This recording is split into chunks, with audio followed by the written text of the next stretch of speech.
श्री परमहंस अवतार जी, तुम सब जग तारने हार। तुम जो छोड़ो बाँह तो कौन लगाए पार। तुम जो छोड़ो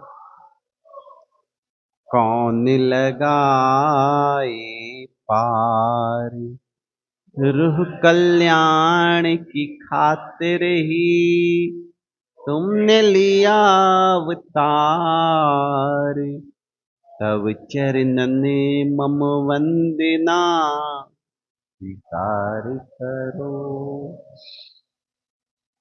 तब चरणन मम वंदना स्वीकार करो महाराज। सौभाग्यशाली गुरुमुख सज्जन मंडली,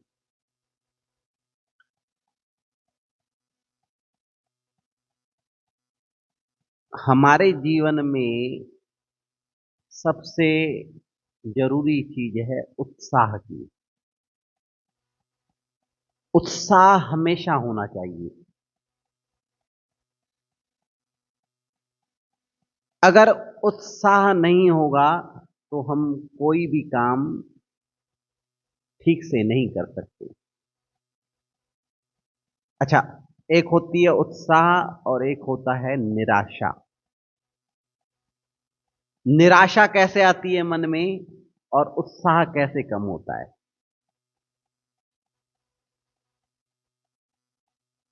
कभी भी देखना कि जैसे ही आपको कोई भी काम करने जाओ, जो भी आप काम करने जाओ, अगर कोई ऐसा व्यक्ति मिल जाए कि कहे भाई बड़ा कठिन काम है, ये तुझसे नहीं होगा, तो उत्साह वहां पर आधा खत्म हो जाता है। ठीक है। अब वो काम हो चाहे बीमारी हो चाहे कुछ भी हो, ऐसा नहीं कि उत्साह केवल जवानों को चाहिए।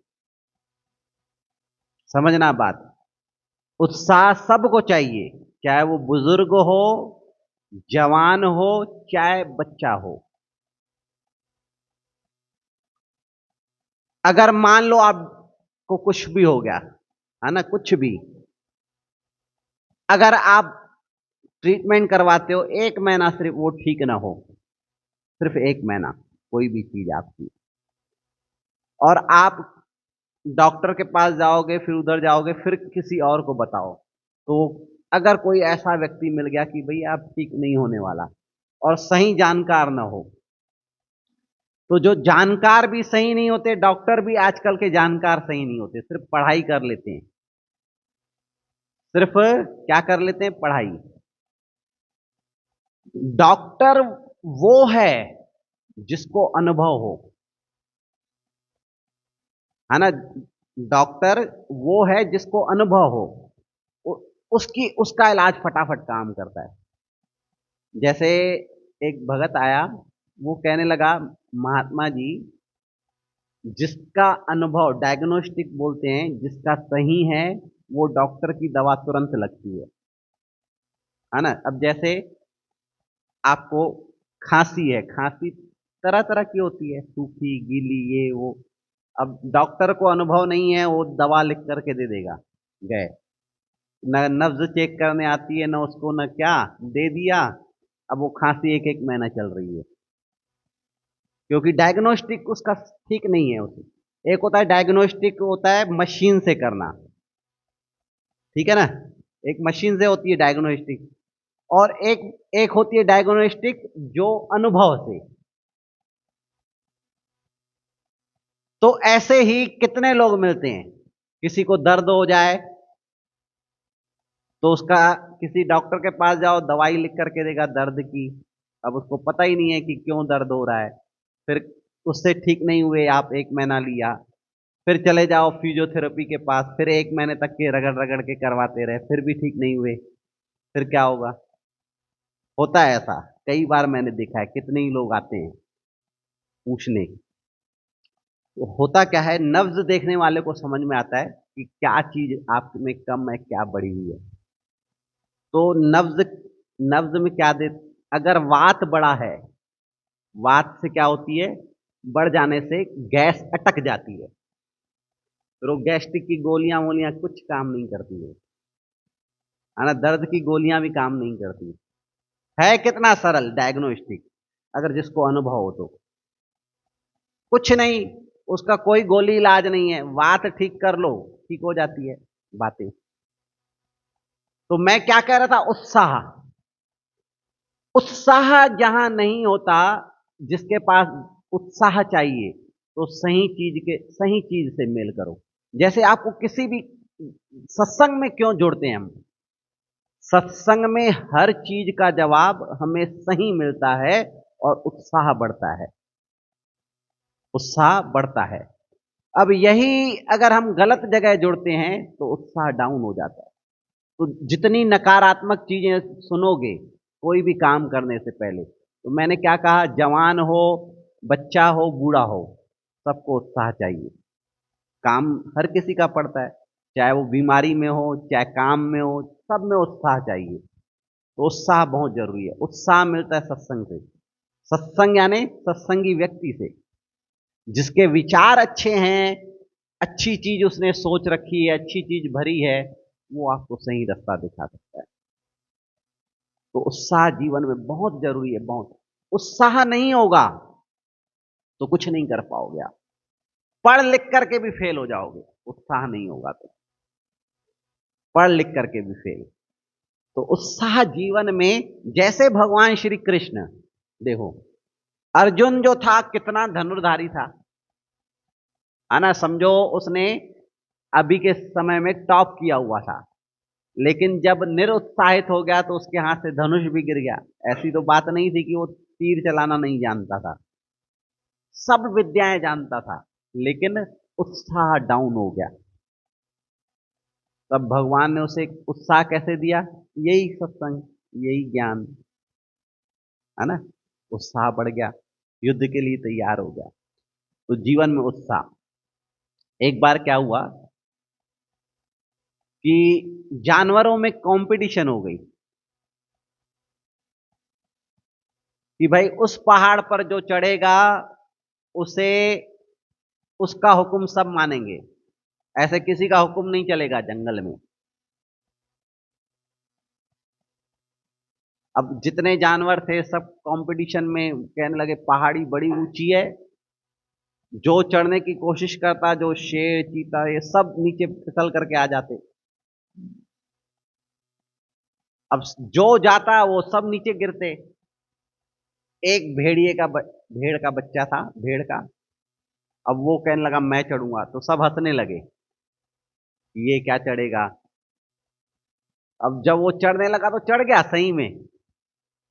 तो जितने जानवर थे सब हैरान हो गए, ये शेर चीता हाथी, इतने पहलवान पहलवान लोग नहीं चढ़ पाए, ये कैसे चढ़ गया।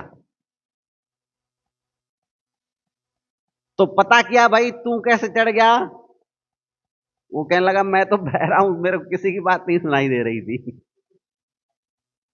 अच्छा, होता भी देखो पढ़ाई लिखाई में ना, जो ऐसे चश्मा लगाते हैं थोड़ा लल्लू टाइप होते हैं ना, वो सीए भी ये सब क्लियर कर लेते हैं, और जो स्मार्ट होते हैं ना, होशियार, वही फेल हो जाते हैं।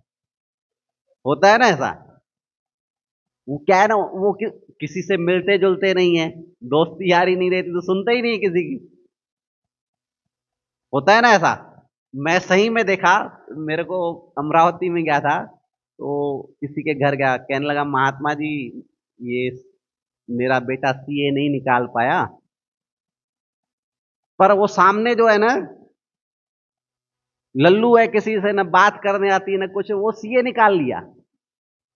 तो मैंने कहा वो किसी की सुनता ही नहीं है, और इसने 10 लोगों की सुन रखी थी कि भाई सीए निकालना कठिन है, पढ़ाई बड़ी कठिन होती है। तो जो बातें आप सुनते हो उससे क्या होता है, उत्साह या निरुत्साह, दो चीजें होती हैं।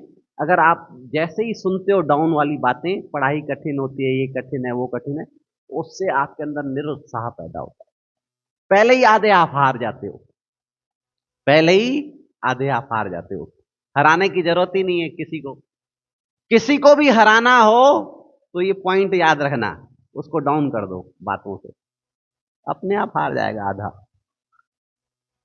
और किसी को जीताना हो तो उसका उत्साह बढ़ा दो, किसी को भी जीताना हो उत्साह बढ़ा दो। जो अच्छे डॉक्टर होते हैं ना, किसी की बीमारी भी होती है ना, वो कहते हैं कि चिंता ही मत करो जी, बिल्कुल ठीक हो जाओगे आप, हम बैठे हैं, तो आधा तो इंसान वहीं ठीक हो जाता है कि नहीं? तो सबसे पहले डॉक्टर उत्साह बढ़ाता है इंसान का कि भाई तू चिंता मत कर, ठीक हो जाएगा। इसलिए सत्संग जो है हमारा उत्साह बढ़ाता है, और श्री गुरु महाराज जी हमारा उत्साह बढ़ाते हैं। जब भी हम उनके दर पे आते हैं, कोई भी अरदास करते हैं, कोई भी काम नहीं बनता, तो गुरुमुख क्या कहते हैं? तू सर्व कला समरथ, गए भी तुम जो आहत, तू सर्व कला समरथ, गए भी तुम जो आहत, तू सर्व कला समरथ,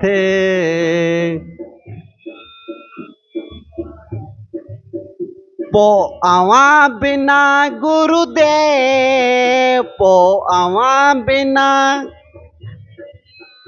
अरदास कया बेखे, तू सर्व कला समरथ, गए भी तुम जो आहत, तू सर्व कला समरथ।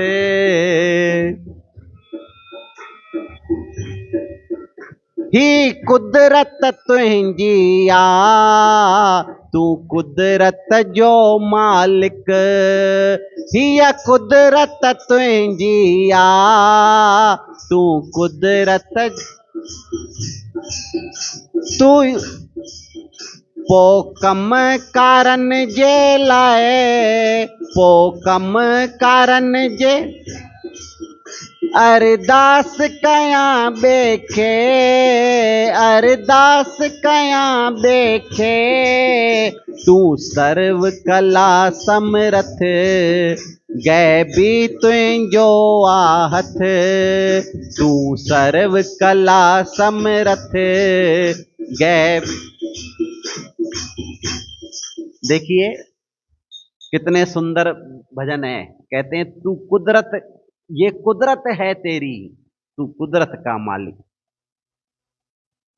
श्री गुरु महाराज जी तीसरी पातशाही जी के समय में, वो जब सिंध में जाते थे तो एक भक्त के घर गए। वहां पर देखा कि एक बच्चा जो है खटिया पर लेटा था। श्री गुरु महाराज जी ने पूछा घर वालों से, भाई ये यहाँ क्यों बाहर इसे लेटा रखा है? कहने लगे कि महाराज जी, डॉक्टरों ने जवाब दे दिया है, ये बचेगा नहीं, इसको टीबी का रोग हो गया है। अच्छा, काफी तीसरे, दूसरे या तीसरे स्तर पे थी। तो श्री गुरु महाराज जी ने स्वयं उसके खटिया के पास चले गए और बैठ गए। तो बच्चा देख करके हैरान हो गया कि कोई मेरे पास आकर के बैठता नहीं है, ये कौन है जो बैठ गए? क्योंकि बीमार के पास कौन जा करके बैठे? श्री गुरु माई ने पूछा, भाई कैसे हो? कहने लगा, महाराज अब तो जाने वाला हूं, डॉक्टरों ने जवाब दे दिया है, खटिए से खटिया से उठ नहीं पाता हूं, जैसे तैसे उठता हूं। श्री गुरु माई ने फरमाया, एक काम करो, थोड़ी दूर पर हमारा आश्रम है, वहां आया करो, सेवा किया करो। उसने हाथ जोड़े, कहने लगा कोशिश करूंगा। श्री गुरु महाराज जी आशीर्वाद देख करके उत्साह बढ़ाकर चले गए। अब वो नित्य प्रति जब जाता, सेवा करता, श्री गुरु महाराज जी रोज उससे बात करते, भाई कैसे है, ठीक रहा कर, ठीक हो जाएगा, छोड़ चिंता, सेवा कर, डेली उससे। और धीरे धीरे वो ऐसा हो गया, चमक आ गई चेहरे में, एकदम ठीक हो गया। एक दिन बाजार जा रहा था थैला लेकर के, तो डॉक्टर मिल गया।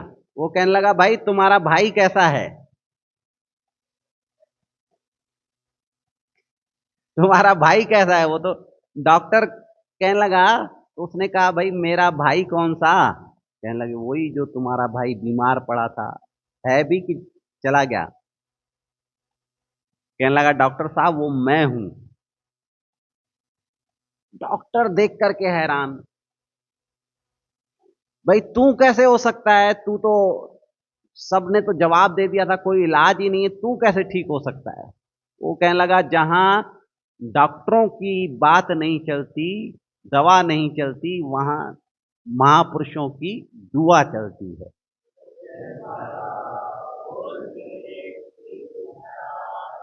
और सचमुच में जब उत्साह बढ़ जाता है ना, तो कोई ऐसी बीमारी नहीं है जिसे आप ठीक कर सकते, ठीक ना कर सके। कोई ऐसी बीमारी नहीं है। हम समझते हैं जो क्रॉनिक डिजीज होते हैं ना, जो बीमारियां क्रॉनिक, हम क्या समझते हैं कि भाई इससे तो कोई ठीक नहीं हो रहा, क्योंकि सब जगह सुन रहे हैं, सब जगह यही सुन रहे हैं ना। फिर दिमाग घर कर जाता है, भाई रोज तो सब गोलियां लेते हैं, अब हम भी तो उम्र हो गई, हम भी लें तो क्या बात है, ठीक है चलने दो। तो ये सुनना ही सबसे बड़ा निरुत्साह है। एक दिन एक डॉक्टर आया अकोला में, न्यूरो सर्जन था। वो कहने लगा आपको पता है कि हम डॉक्टर जो कुछ हैं, बीपी शुगर और इन थायराइड वायराइड की कोई गोलियां नहीं लेते। मैंने कहा अच्छा। मैंने कैसे? बोले हमको पता है ये सब ठीक हो जाती हैं। फिर लोगों को क्यों ठीक नहीं करते? बोले लोगों को दवाइयां लेने दो। हकीकत बात है, हमारे अंदर जो आर्गन्स हैं भगवान ने ठीक रखने के, वो तो दिए ही है ना। वो खराब कभी नहीं होते, खराब हमने किया है। और दूसरों की खराब हो जाए तो उसमें ताकत है ठीक होने की, शरीर में ताकत है ठीक होने की। लेकिन हम 100 लोगों की बातें सुन सुन करके हम सोचते हैं कि ये चीजें ठीक नहीं होती। तो ऐसे लोगों से मिलना, ऐसे लोगों से जीवन यापन करना, जहां निरुत्साह पैदा हो, निराशा पैदा हो, तो आप सोचो कि कैसा जीवन होगा अगर निराशा पैदा हो जाए, तो कोई आदमी जीता है? कुछ निराशा पैदा हो जाए ना, कुछ लोग कहते हैं कब मरें। हाँ, कुछ लोग एक बुढ़िया औरत थी, रोज उसको लकड़ी काटनी पड़ती थी, तो कहती थी भगवान उठा ले भगवान उठा ले, कब सुनेगा उठा ले। एक दिन थक करके आ रही थी, तो इतना थक गई कि उसने गठरी नीचे फेंक दिया। कहने लगा हे भगवान कब उठाएगा तू, मौत भी नहीं आती। तो वहां से यमदूत गुजर रहा था, अब इसकी बात सुन ली, आकर कहने लगा हाँ अम्मा। तो कहने लगी कौन हो तुम? तुम जिसे याद कर रही थी, मैं मौत का देवता यमदूत, चलो मेरे साथ। अरे बेटा कहाँ चलूं?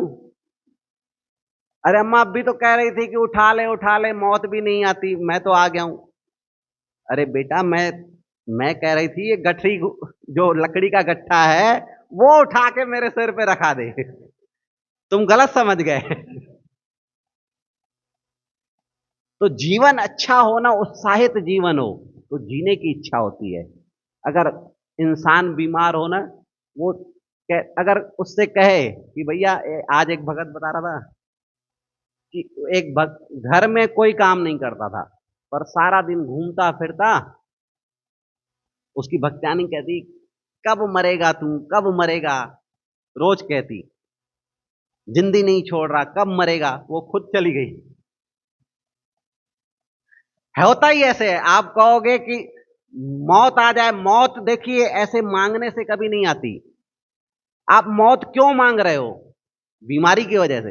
आप ये क्यों नहीं सोचते हो कि मैं संकल्प लेता हूं कि मैं स्वस्थ मरूंगा? क्या? कि मैं स्वस्थ मरूंगा। ये इंसान जो सोचता है ना, मैं अपने कर्मों के कारण बेड पे लेटा हूं, ये सब बेकार की बातें हैं। कर्मों के कारण कोई बेड पे नहीं लेटता, निरुत्साह होने के कारण बेड पे लेट। जो कर्म है भोगेंगे, लेकिन बेड पे क्यों लेटेंगे? अगर मान लो बीमारी है, ठीक है धीरे धीरे, लेकिन संघर्ष करे इंसान, संघर्ष करे तो क्यों लेटेगा? ठीक होने का उत्साह हो तो क्यों नहीं कर सकता वो? उत्साह जरूरी है। बिना उत्साह के चाहे जवान भी हो वो भी बेड पे आ जाए, बुढ़ापे की तो बात छोड़ो। बिना उत्साह के जवान भी सो जाएगा, और उत्साह हो तो बूढ़े भी भागते हैं। क्यों? तो उत्साह जीवन का सबसे बड़ा मूल मूल मंत्र है, और उत्साह मिलता है अच्छे लोगों के संग में। तू सर्व कला समरथ, गैबी तुझो आहत। तू सर्व कला,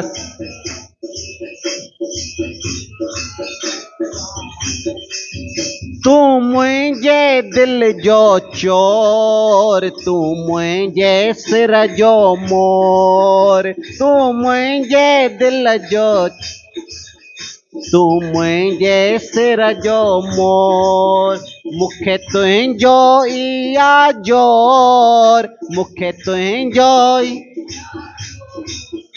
अरदास कया बेखे, अरदास कया बेखे। तू सर्व कला समरथ, गैबी तुझो आहत। तू सर्व कला समरथ, गैबी तुझो आहत।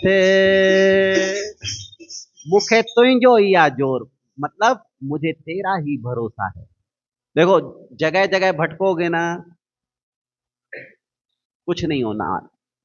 अध्यात्म ऐसी चीज है, अगर गुरु की शरण मिल गई है तो समझो आपको सबसे बड़ी चीज मिल गई। अब कहीं ये देवी देवता, मैं बहुत जगह जाता हूं, फिर सिंहासन रहता है, वहीं देवी देवताओं की फोटो भी रहती है। तो मैं उनके घर में जाता हूं, साफ कहता हूं, देखो भाई, ये देवी देवता साथ में बिल्कुल मत रखो, तुम उल्टा हटा दो, क्योंकि किसी दिन फंसोगे तो कोई बचाने नहीं आएगा।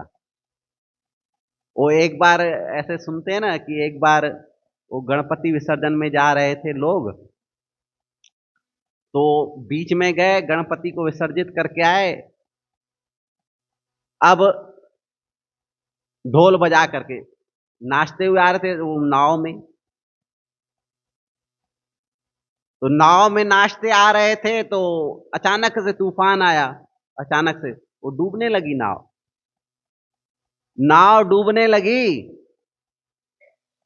तो अब पुकारने लगे कि ये भगवान बचाओ, कोई किसी को माता को बोल रहा है, कोई किसी को पुकारा, कोई गणेश भगवान को, हे गणेश भगवान हमें अब बचाओ। तो गणेश भगवान आए और ढोल बजाकर नाचने लगे उनके सामने। अरे प्रभु हमको बचाओ। बोले जब मेरे को डुबा रहे थे तुम लोग नाच रहे थे, अब तुम डूब रहे हो तो हम नाच रहे हैं। तो देखो, ज्ञान नहीं है, विवेक नहीं है, तो लोग कुछ भी करते हैं, है ना। और जहां ज्ञान मिले उससे बड़ी चीज कहीं नहीं है। ज्ञान ही सबसे बड़ा गुरु है। गुरुवाणी के भी वचन हैं, वाणी है अमृत, वाणी है अमृत, वाणी विच सब सार। अगर ज्ञान मिलना शुरू हो जाए तो वही गुरु है।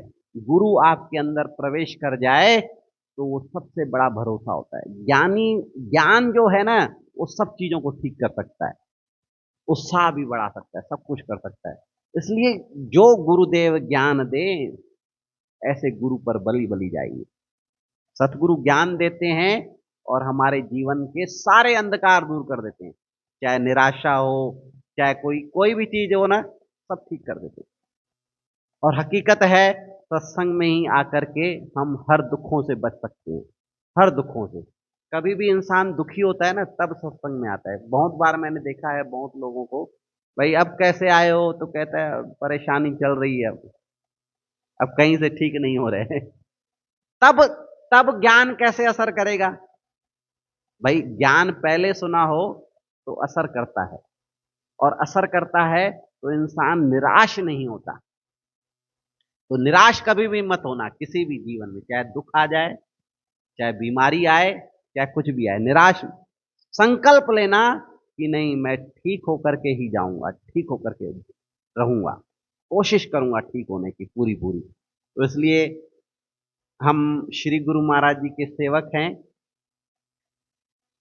आया आनंदपुर जो दास, मिलो प्रभु मुँह अविनाश। आया आनंदपुर जो, मिलो प्रभु मुँह अविनाश। आहे हिक में ही विश्वास, आहे हिक में